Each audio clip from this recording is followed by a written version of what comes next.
beautiful. I don't know. I missed it. Need shade over it. There we go. A little bit. Well, this is our pond apple tree. It's an aquatic tree. It grows in these sort of swampy type of areas. There's the apple. See it? It does produce an apple. Oh. Good. Okay, it's going to grow to be about this big. Let me move so everybody It can will get it. ripen and be edible. There's an I've been apple up told in the that the back. fruit is pretty terrible tasting, but it won't hurt you. I can vouch for that. Did you try one? Yeah, I don't know if it was fully ripe, but it had a very distinct turpentine flavor. There you go. And I've been told that if you catch it at the very right minute, it's edible. And the early settlers probably used it to make some jelly or something like they would do with a lot of different fruits. The fruit actually of the pond apple has been studied for use in cancer drugs.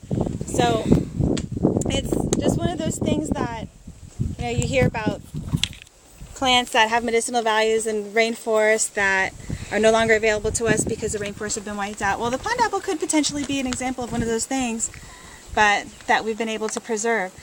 One thing that's interesting about the pond apple is that because they grow in the swampy areas, we use them as indicators of the water level and the historical water levels of the swamps. So there will be times after the water has dried down where their roots are completely exposed, but they can take water all the way up to their trunks. You can see where the water line is sort of on their trunks. And they're also a wonderful host plant for epiphytes. There's one right there. Absolutely, a huge one that none of us can miss. One of our bromeliads. Beautiful. We have many different types that occur here in the Everglades. We also have orchids. So both of those are epiphytic plants.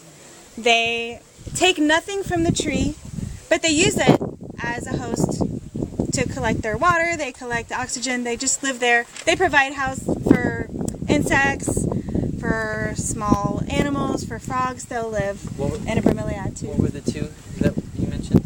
Orchids and bromeliads, both epiphytic. Yeah, it's a Bromeliad is a family, and we just call them that. And some of these air plants, like that one right there, commonly referred to as the pineapple air plant, right?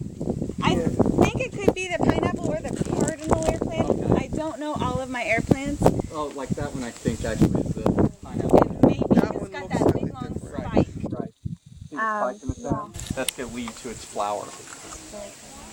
But there are many different varieties. So we saw the strangler fig, which is a parasitic plant. Then we have these bromeliads that are epiphytic. So they will not